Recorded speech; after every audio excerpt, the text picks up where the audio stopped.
stand to do the pledge. Bob, could you wait for me this time?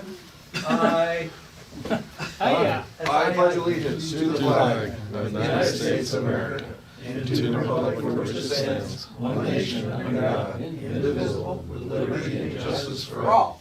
Bob, could you do the prayer, please? Bow our heads. Again, Father, we thank you for this day. We thank you for your sunshine. We thank you for the safety of all of our travels. We pray for other CAP missions that are involved today. We pray for their safety in flight. Be with those that are en route to this meeting for our nourishment. And we pray for this government for its right decisions. In your name we pray. Amen. Thank you, Bob. Everybody be seated. All right, tonight is safety night. However, we're going to go over a couple things before we get there. How many minutes do you need for your safety tonight? Not very much. Half an hour? The Half an hour's fine. required 15 minutes. Right, I understand. I understand that part. I'll give you another. One, But then again, you want to go over the aircraft and the things that we've done in the aircraft in the last week or so to make sure people are safe and flying? Yeah, last week we talked about that the aircraft external power unit was not supplying power inside the airplane. Prior to that, you had replaced the 5-amp fuse, and when we thought maybe that would have fixed the problem. Well, the short story is that no, it did not. And then maintenance one did some troubleshooting, and last week we got up the schematic and we were looking at all the electrical circuitry, and we thought that it might have been the battery contractor relay that was bad. That was our guess. And anyway, he sure enough isolated it to that, replaced it, and we checked it out today with our external power unit. And I'm going to, I took some crude video of this, and so I'm just gonna go ahead and, Yeah, be careful, you might make you seasick, so. yeah. Crude video. By the way, this is our amp load right here. So watch this gauge when I turn it on. That'll show you what's going on. Okay. This is our power supply called the Red Baron power supply. We plug this in our aircraft so we can do we can go inside the aircraft and push buttons and do training inside without the battery going dead. So sometimes a G1000 environment's a little I don't know what happened. hard to learn. But where the sound is, I don't know either. We don't have to turn There you the go. battery switch on, let me start over. Go ahead. because with external So anyway, power, it's the G1000. This is a G600 environment in the turn this aircraft switch we on. have right now. It's a hybrid. It came round dial, which you are familiar with round dial. But Civil Air Patrol sent it out and had the G600 environment put in with a couple other new. So, let's watch the You video now. Okay, so Okay. we looked at the ammeter and it was at 10 amps. And when we turned the power So, on, we don't have to turn the battery switch on, because with external power, Oh my! Tropical 7T, Foxtrot, Alpha Golf to the left. yeah, the avionics fire up all by themselves. it comes up with external power. We'll go over that So when the we're interesting done with thing is video. that We'll go over both the why it primary does that. bus and It's still showing a the negative instrument bus discharge. power up. Both buses. And if Yeah, you, that's a big difference. It shows 30 volts, so the battery has on external power. It's still showing the amp draw, but it's supposed to do that. See, where this all started is Mike and I were doing some training in the aircraft, and the battery went completely dead. So, and it wasn't supposed to do that with the charger plugged into it. So, We didn't even know it till later. and we didn't know it until it went dead. That's true. so I don't know if you caught it there, it had 30 volts. 23. Okay, turn the external power unit off, and everything goes dark. Until you turn the battery switch on, which is different. This is the master it just turned on, like you would normally turn it on. Delta 6715, Riverside Tower, report down on center left base from 027. if you notice over here, See eligibility for person. 24.6 volts right there, and 7.4 amps load, The average. right? It'll always show the Yep. And with the power supply on, it was what, 30 volts, I think we saw? So, that means that the power supply is compensating for the draw on the load, and it'll keep the battery back up. Now, in the G1000 environment, this acts a little differently. When you plug in the power supply and you turn the power supply on, it actually doesn't fire up all the gauges. It doesn't do that until you turn the master on. So they work a little bit different, because the old round dials actually were wired a little different than the new G1000 environments. Hey, Mike, Sir? there's one thing on this video in the test that we did. I'll bet you that the avionics switch was on. Otherwise, when we just turned battery power, then the comms wouldn't have come on. I think you're very right, yeah. So, The avionics switch was on. whether or not, Because you I know, wouldn't I have had turned made all mention those that on. everything comes on with external power. Well, probably not, so, you know, if that switch is Depending on not what's turned on, Yeah, when I first plugged in and turned on the power supply, actually the strobes were going off in the front. Huh. The landing light strobe, the wigwam. I had to turn all that stuff off because that's how the last pilot left it all on, so. I did not turn off the avionics because I wanted to make sure that stuff was working before you got there. So, Isn't that on the checklist before you shut down? I'm sorry, it is. yeah, we weren't gonna comment on, We're not gonna going live destroy our here. pilots at all, so. I'll send out an email. Doesn't bother me. It's So- good so safety. anyway. It's good safety, that all they're gonna do is create more issues. Yeah. You gotta down power, yeah, We were lucky to get the aircraft back because the primary display actually failed when they were on their mission, and they flew it back on the secondary gauges. So, and halfway back, the primary display started working again, so. that's like my old iPad. What's that? That's my old iPad. Apple couldn't figure out why it would go green with red stripes in it. And then they You know, I couldn't was work. using my iPad one time, and I was at 10,500 feet with a friend of mine, and it went blank at 10,500 feet. Now, nobody can explain why. The battery was not dead, it was not hot, it Yeah. just went dead. Sometimes it gets heated. Something to do with the pressure, but on it, because when we got down to about 6,000 feet, it started working again, so. Don't ask me, you know, I'm not an Apple mechanic, so. It's the fun things that you learn flying, so. So anyway, Lon, anything else on our aircraft? oil change happened today, Okay. yesterday. And so that's good now for another 50 hours or 4 months. Or 4 months, So whichever comes first, it will come due before the 100-hour/annual inspection is due. right?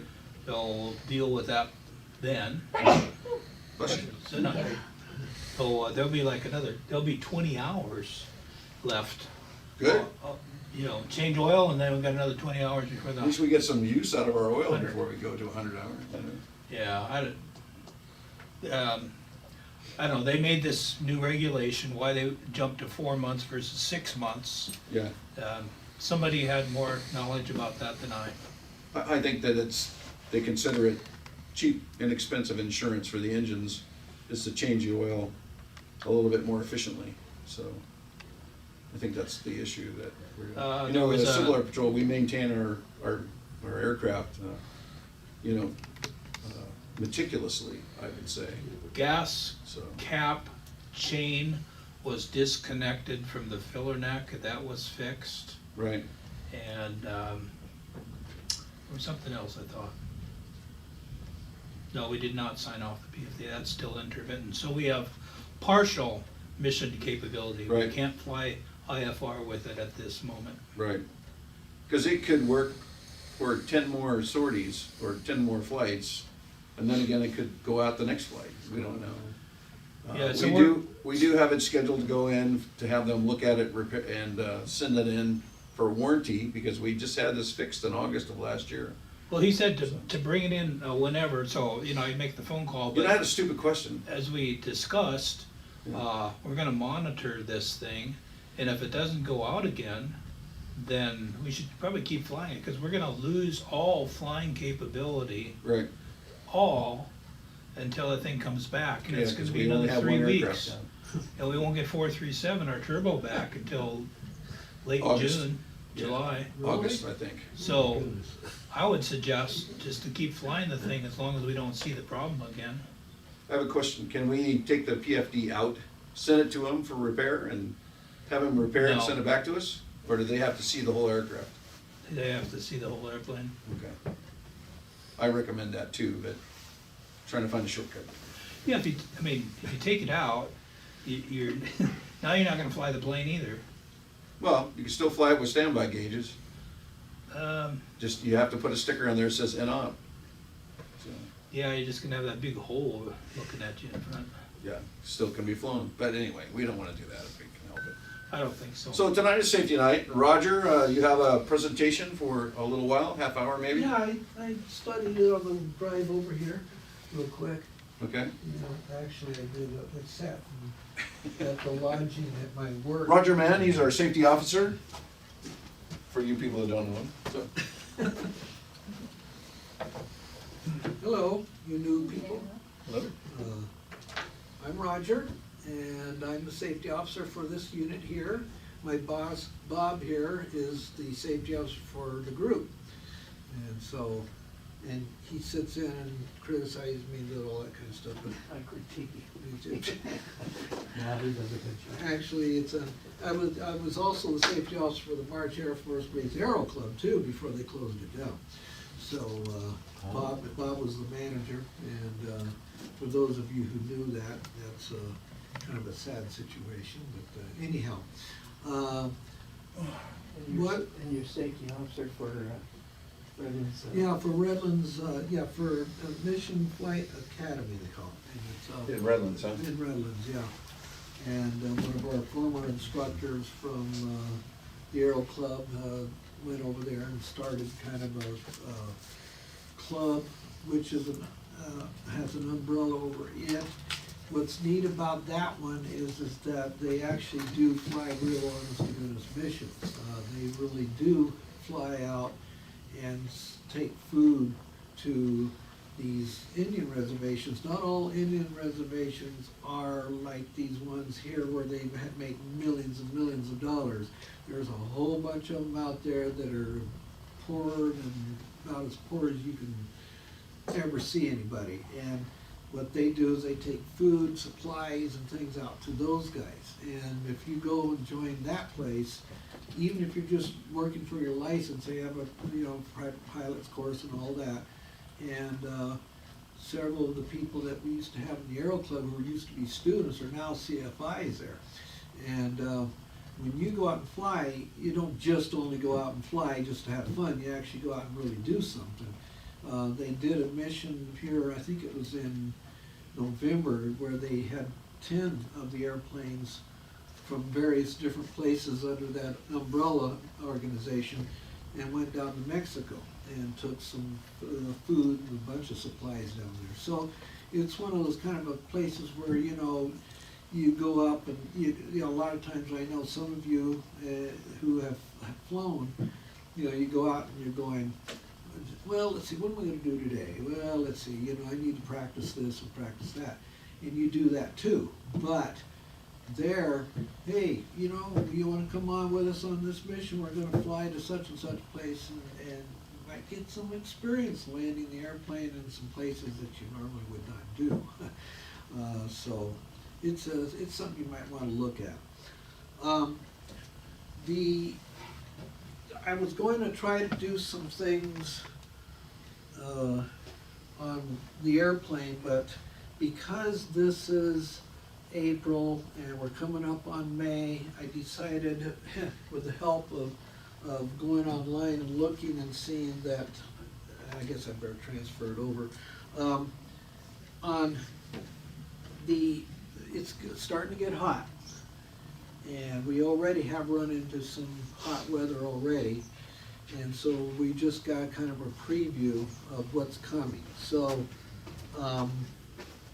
So what we're gonna end up doing is I'm gonna do just a little bit of a short thing on heat exhaustion and what to look for and that type of thing. And once I get this thing up on the screen up there. Okay, it should be there, okay.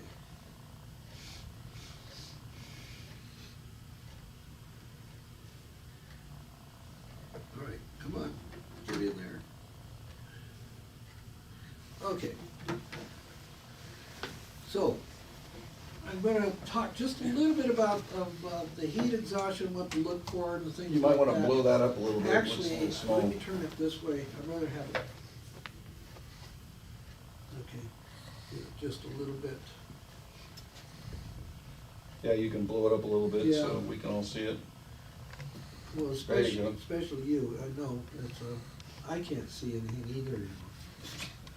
I can't see it anyway, so, Well, no. my eyes. There we go, let me see if I can get everything But in there. maybe you guys And, can. and, you know, it doesn't really matter if you can read that or not, because really, most of this, just, all of this stuff that we're talking about here is common sense. As a safety officer, I need to be the person that keeps reminding people the common sense items. And I know that many of you have been around enough, especially in aviation world. I really honestly do believe that people who fly airplanes are much more aware about things going on around them than most people, simply from the fact that when you fly an airplane, you've got to be situationally aware. And I know it's easy to get out of the airplane and go home and relax and totally forget about where you're at, but I find myself still, I flew for the Air Force for 30 years, and Bob flew for many, many years for the Navy, and many of you guys have flown, you know, a lot. And I think that we're a lot sharper out there in the world he's than pretty a good lot about of that. people are, just simply the fact that the aviation Anybody else? gets you tuned to that.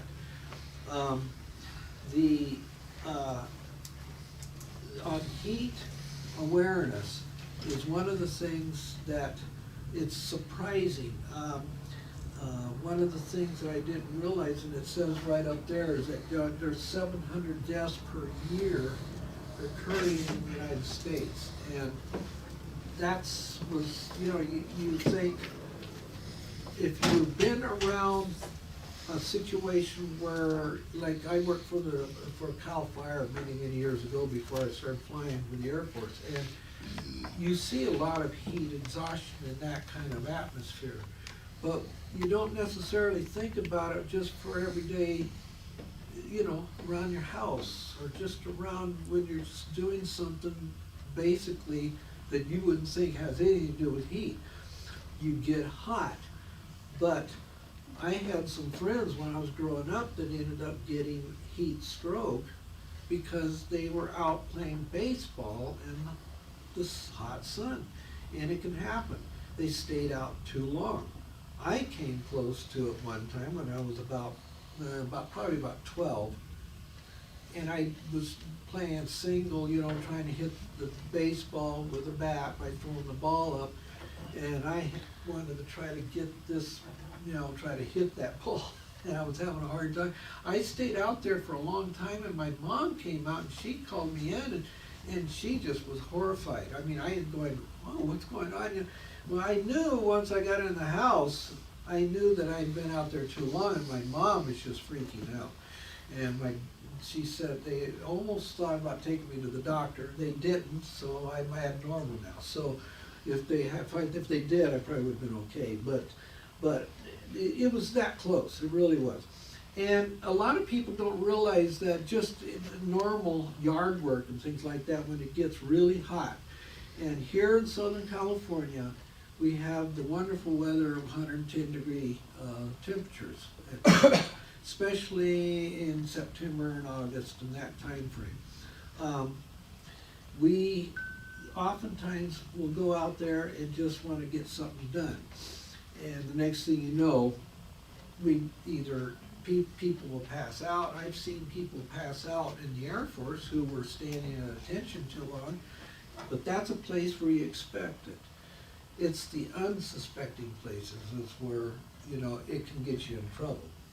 And of course, you have the typical common sense items, hydrate, obviously, drink lots of water. How many here have problems drinking water? I know some people that can't drink water. They have a hard time drinking water. They can drink iced tea maybe, they can drink Cokes. By the way, is Coke a good thing to drink? No. No. As pilots, we should know that. It's got coal in it. Huh? It's got drugs in it, but it's been decaffeinated. It's got drugs, yeah, It's but decaffeinated. they can give you a sugar high, that's for sure. That's for sure. Oh, yeah. Tastes good. So, hydrate. Be especially watchful about heart, okay? You young people probably don't have to worry about it, although I have read some articles of college students. My wife's former roommate died from a heart attack. And she was, 20 years old, 21 years old? And in that particular case, she was out running track, and she just dropped dead. And the amazing thing about that was that she had a girlfriend who was going to UC Santa Barbara, who also died from the same thing. And it was like, and they said that there was two things. One is that they overextended themselves, they ran while it was hot or warm, but they also both had a condition in the heart. So, it's one of those things where you either know it or you don't. In one case, Massive Red Bull syndrome. Yeah, well, yeah. My wife's roommate was, obviously before we got married, my wife's roommate, she did know she had a condition. The other girl didn't. But it can happen to anybody. Us guys who are older, almost definitely. You gotta keep your eyes, or your ears, or your heart open.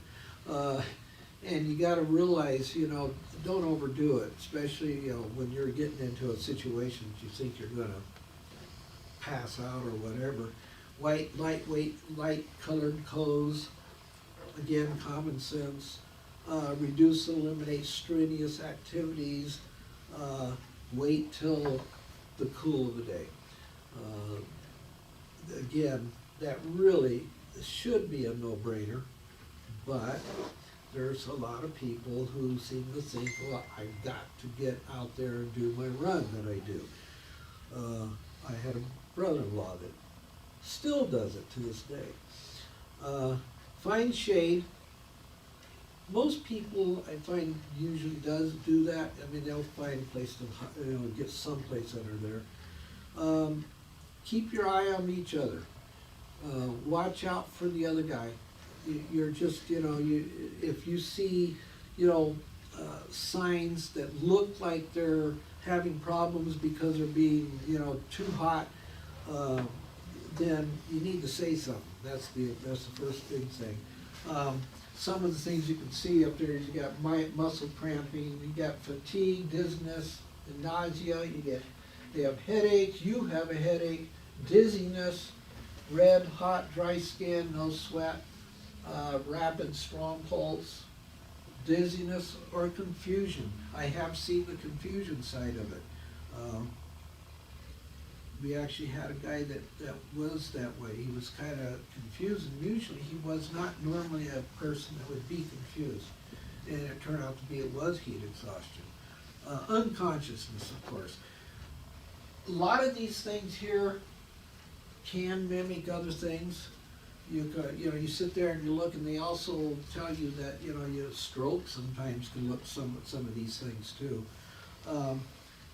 Heat stroke can be like somebody having a stroke in a lot of ways, and I guess that's why they call it heat stroke.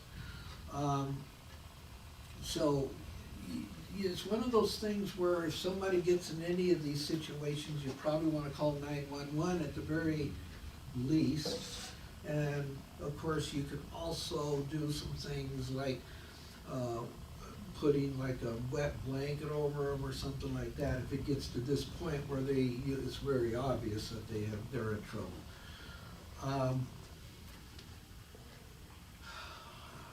Get to a cooler and loosen clothing and sip on a cool sports drink. I've had different people have different opinions about that sport drink thing. I've had some people that won't even touch the stuff. Sport drinks, I think it's because they have a high, is it salt? Electrolytes. Electrolytes, I mean, yeah, that's, But they're replacing the electrolytes you lose from being in the sun. Right, so right. There's pros and cons, yeah. There is pros and cons. I've read some articles that no, don't do that kind of stuff. Okay, let's get to what we do here. What are some of the things you gotta watch out for when we fly in hot weather, besides the instruments? Dehydration. Yeah, yes. That is one of those things that how many here have carry bottled water with them all the time? Yeah, most of us do. I know I do. And I get thirsty automatically anyhow. And one of the things to watch out for when you're flying, it can get you, yeah, you get up there. How many have flown in inverted or in, when it's hot above and it's cold down below? Inversion layer. Inversion layer, I couldn't think of what to call it. How many have flown into that? I have. Yeah, you may or may not have. I tell you, it's the weirdest thing in the world. It really is. When I was stationed at Vandenberg Air Force Base, I went up and flew, and I could hardly wait to get up because it was so hot. I got up there and the temperature was 20 degrees hotter. And I couldn't believe, I was just like, you gotta be kidding me, really? And so needless to say, well, I get best to back down on the ground again and get cooled off. But that's one of those things that you gotta really be aware of what's going on. Again, just like anything you do when you're flying an airplane, be situationally aware. The airplane I flew in the Air Force was, of course, air conditioned. So, we didn't have to worry too much about that. But in these airplanes here, unless you've got a nice fancy airplane, which has air conditioning in it, I remember when I was going for my commercial, I had a airplane that had air conditioning in it. But one of the things about a single engine airplane with air conditioning is that you don't use it when you're flying, you only use it when you're taxiing out. Yeah, the airplane doesn't fly real well when you have it on in the air. You can probably do it, and probably a lot depends on what kind of airplane you got. Mine was a Piper Arrow, so, and you turn it on just to try to keep from overheating when you're on the ground. But once you started going down that way, you turned everything off. Air Force planes, we used to have penalties for when you had the air conditioning on. And it always takes away from the power from the engines, even a jet engine, but there it was all calculated out. And there were times, what we used to do is we used to do super low level stuff. One of the things the checklist called for was to fly with the air conditioning off. Well, everybody, including the commander, thought that was the most stupidest thing in the world, but that's what they called for on the checklist. But what we used to do is we totally depressurize, and then we turn the air conditioning back on. That's after everything was all opened up. And then that way it helped, keep from getting sick, mostly is what it was, because we were just doing this number here. One of these days I'll show you a video of what I used to do. I'll show it to you. I don't know if I showed it to you or not, did I? Oh, sure. Yeah, where we did the little level. Maybe Yeah, could have, yeah. during lunch or something like that. And, it was really quick, and it was off my phone, which you don't get much out of it. It's better to look at it on this. But there we really had to watch out. The heat Exhaustion is something else, and we get out there on that desert, and it was 110 degrees air temperature. That, of course, the temperature when we got down low was really high. Now, we didn't have to worry a whole lot about things like density, altitude in the jet that we flew, but in these airplanes you do. And of course, without being said, that's the side subject, density, altitude. And I could go off on that one too. I would turn that over to Bob, because Bob has a real good presentation on that. Next week, Yeah, next week, what are you talking about? density altitude, next week. Yeah, it's, it's getting hot, guys, and so just be aware of what's going on.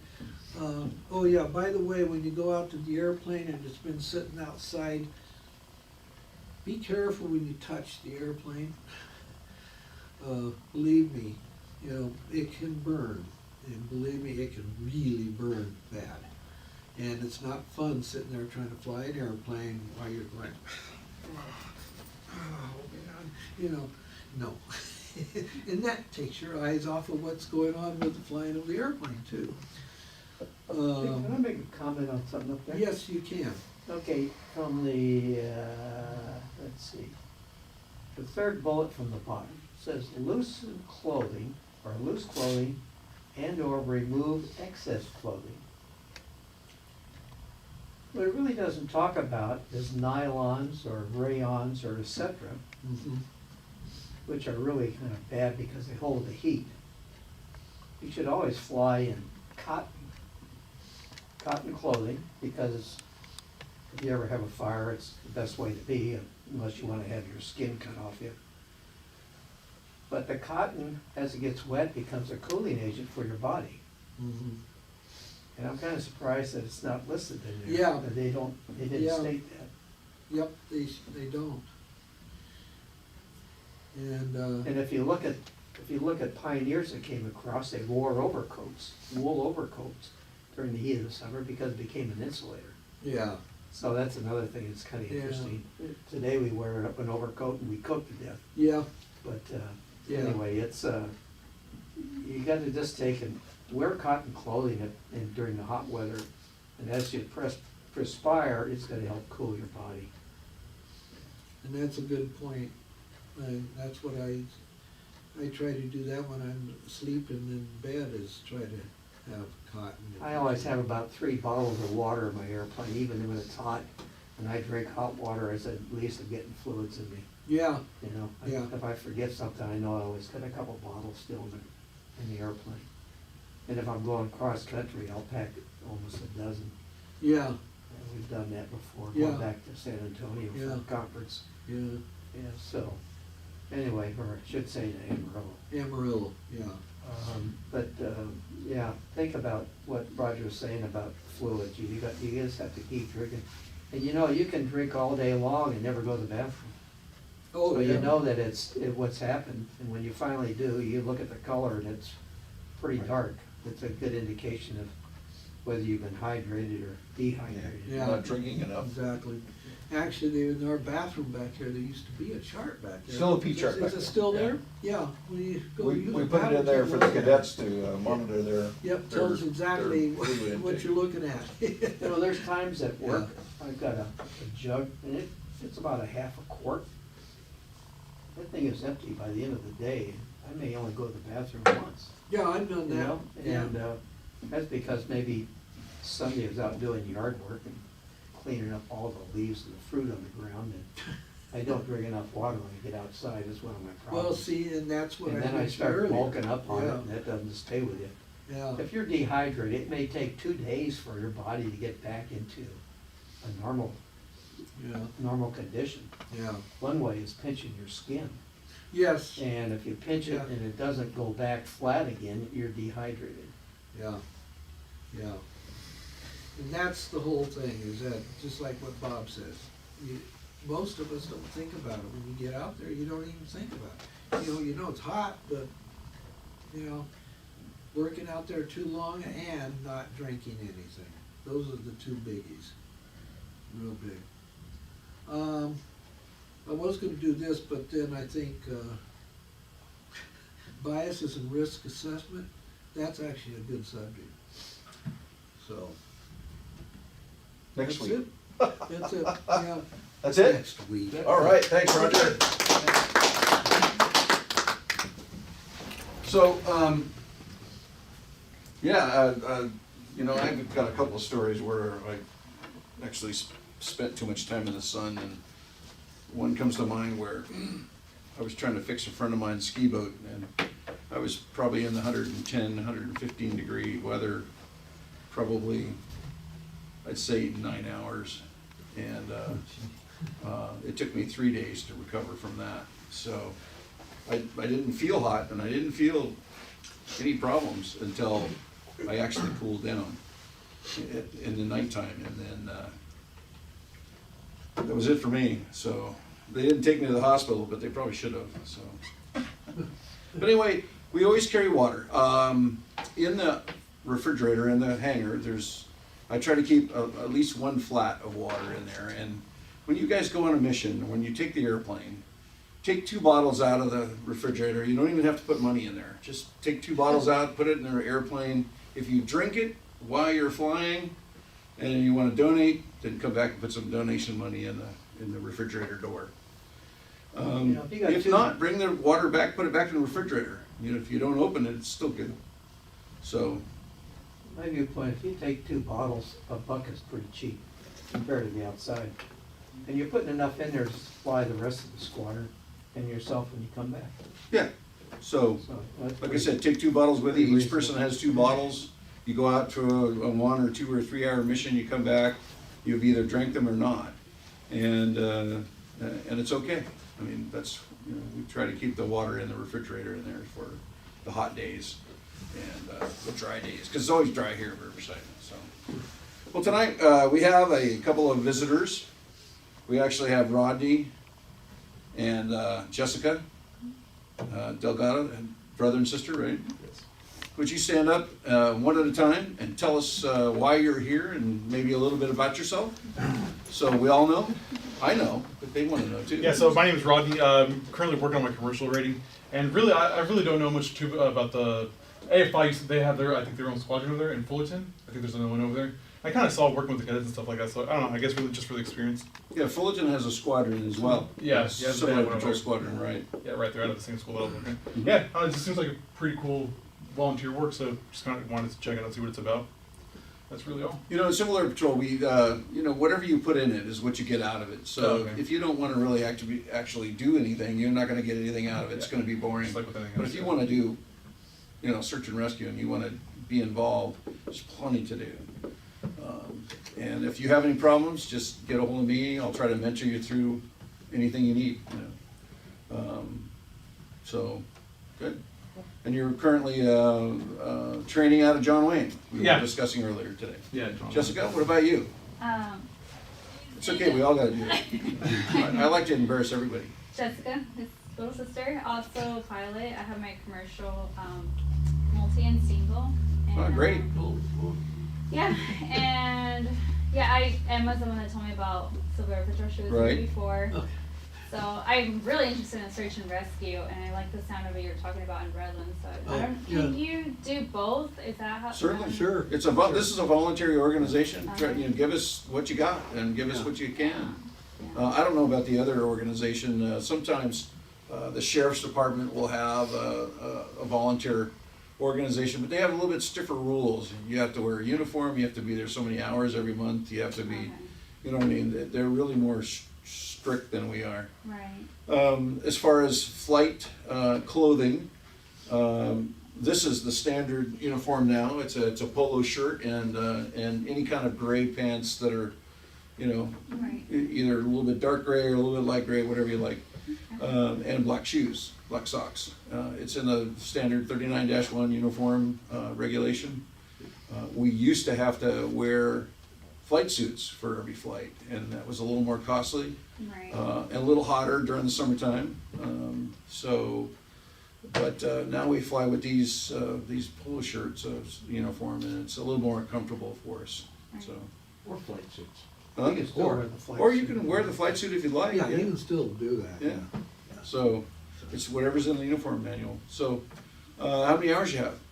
Soon 300. About three But I hundred. have like 295.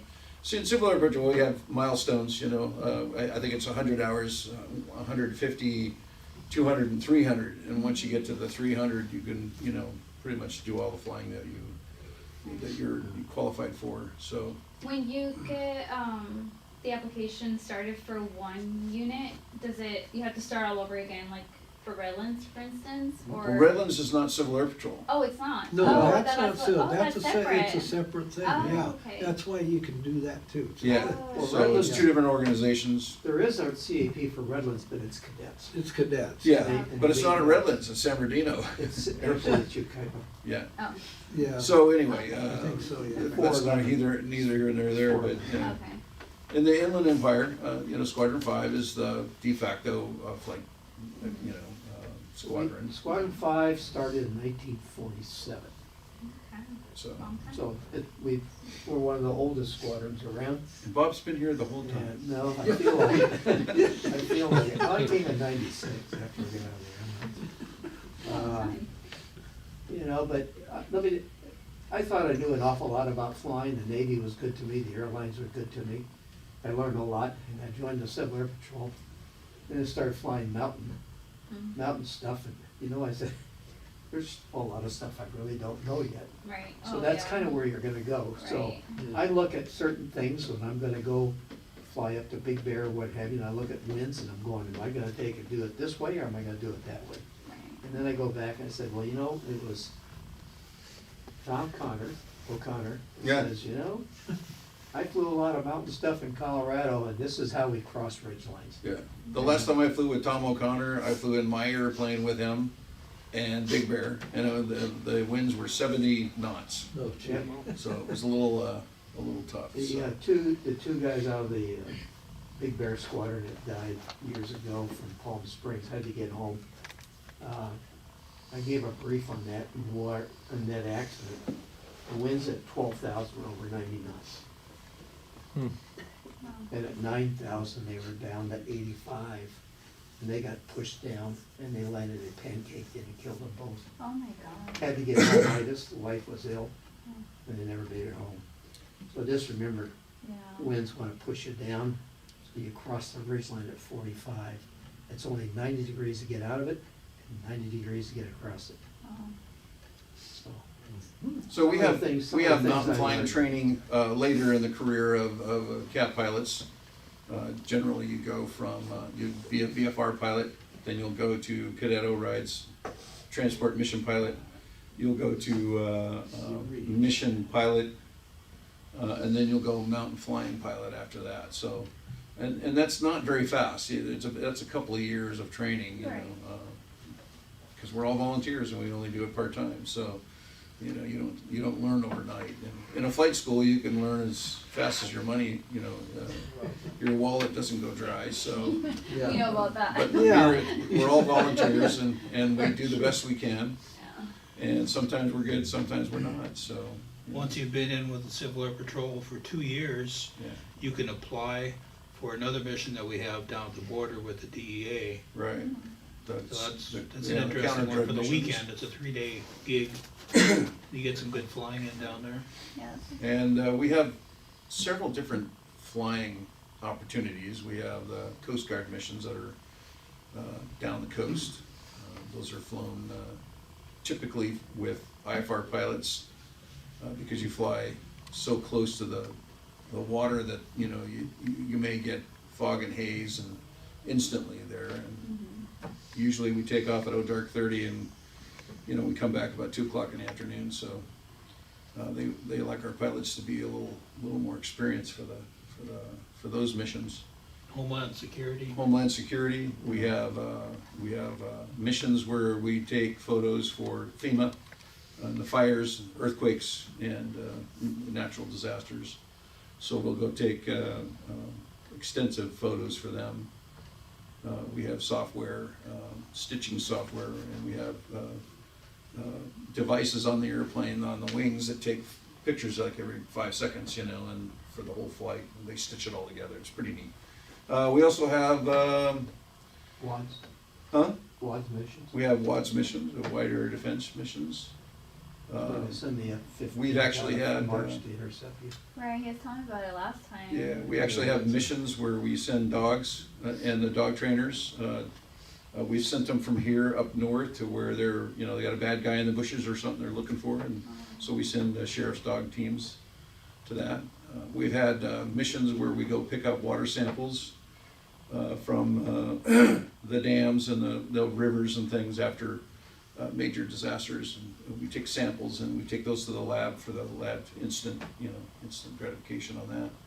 So there's many missions, and it's just all a matter of, you know, what your training is, what the opportunity comes up to, and, you know, you gotta stand up and say, hey, I'll do that, you know, that'll be fun, so. We had the Fawcett mission years ago, that was multiple days, multiple aircraft, multiple people, multiple Almost a week. times. Huh? Almost a week. Almost a week, so. And that was out in the middle of where? It was north of Bishop. Yeah, Yeah. north of Bishop, So, so. the east side of the city. And I think the mission base, wasn't it right on the airport or something like that? It was a mobile base? Yeah. Out of Bishop, yeah. That's just before I got here, so I don't know anything about it, not much about it, so. So Anyway. most of that mission was up from Mono Lake to Bridgeport mostly. Yeah. So we have lots of opportunities, and like I said, sometimes, you know, you'll get to a point where you're kind of leveled off and you want something to do, so you just have to do a little research and find out, you know, what we can do next. And there's lots of opportunities on the website, the national website, to learn things. There's lots of classes, online classes nowadays, almost everything's online, so we've transitioned over. It used to be all paper when I joined, and now it's almost all computer, so. Just through the Civil Air Patrol website? Yeah. Oh, okay. Yeah, and before you leave, we'll figure out how to get you there. And most of the stuff you can see without being a member. There's a few things that you need, you know, credentials for to see as a member. But you go on the national website, you can see all the regulations, pretty much everything. What you need credentials for usually is to take tests and, Right. you know, do those kind of things, because they'll have to log it, you know. Personal information. Personal information, things Keep like that that. So we ask that you come to 3 meetings if you like, and if you like it if you want to stay, then you fill out an application, do a fingerprint card. We send that all to national with their check, and if they accept you, then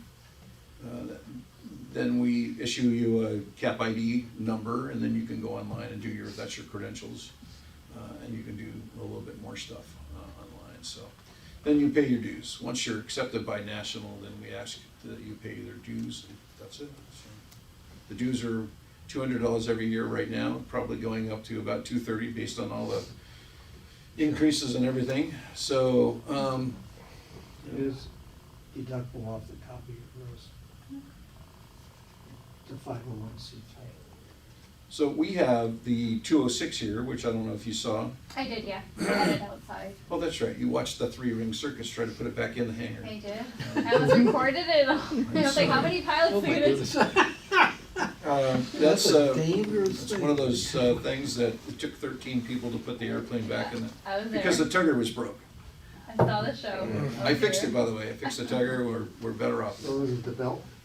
No, the 2 posts that go into the side, for some strange reason, they always come loose about every third Oh. time you use it, and I gotta either weld it in place or bolt it in place someday. No, But it's- I put the set screws in, and they're real tight for now. Do a small pilot hole Yeah. where you want it, and when you do the set screw, if it's got a taper, it will go in that hole and it'll hold it. Yeah. I've had to do that with mine. Yeah, they come loose all the time. I don't know why. And the worst part about it is they come loose when you're trying to use it. I don't know why it doesn't come loose when you're not trying to use it. The other I don't get thing, it. the other thing you do is some Loctite on the Yeah. set screw. Yeah, we could do that too. Do But I it. haven't done any of that, so, Yeah. but I could. Volunteer. So anyway, it was kind of funny the other day when you were there. There was a lot of people that hadn't put the airplane in the hangar, and they were trying their best. Yeah. And they finally got it in there, no dings, no bangs, Yeah. so I'm pretty proud of that. But for the record, that plane is heavier, right? And I put a rookie on the It tow is, bar. you know what that Rookie on the tow bar, plane so- weighs? You can guess how much it weighs when it's empty. Oh, I It's don't like know. 3,000 pounds. 3,000, yeah. Yeah, 182 is 20, Yeah. 2850. 50. And that's not completely empty, it's got fuel in it, and it's got about 60 to 80 pounds worth of accessories in the back. So, One more item on the tug. yes, sir. Maybe if you got the slider just where you wanted it. Yeah. If you put some spray paint on there, Yeah. then you'd know where it was right. Did you actually look at it? There's actually lines on there, so Oh, when it there's comes loose, I lines, can okay. slide it back to the line and retighten Yeah, it. okay, so there's lines. So there's a guide there, so All right. had that there for It was you. nighttime, it's okay. Yeah. That's it. If I have time to do that before they put it away, so. Anyway, then don't be afraid, you guys can fix things too around here, I don't have to be the only one, so, Really, I thought that's what your job was. I know. I know. Which comes to, remember, my 4 years are up, I need to get a new commander in here before they fire me. And you get somebody here that you don't like, Yeah. which is coming up if I don't find somebody that we all like here, I'm kind of working on Chris and Andre, but so far they're resistant, so. I've done my share. Huh? I've done my share. I mean, if I didn't have so much going on, I'd probably volunteer for it, but I just. You'd be a I don't perfect dare- candidate, I Bob. don't dare take another job. Don't do that, you'll wife her, she'll divorce you. I'm still Yeah, trying to that's- retire at that's- 55. Gee. And I have a hard enough time. Well, we putting were 50 hours we were on it trying to one get, year. Emma was doing so good, Yeah, her I friend know. Emma, was doing so good when she was here, and then she decided that she was gonna abandon us and, move back east somewhere. Yep. So, and we're hoping she'll come back and be a commander, so, or somebody.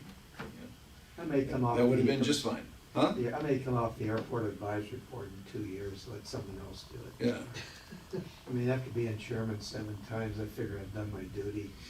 Well, this, I've been on it this is my 50 second tour here, and I'm done with the second tour, Yeah. so, amongst other problems, but anyway, so.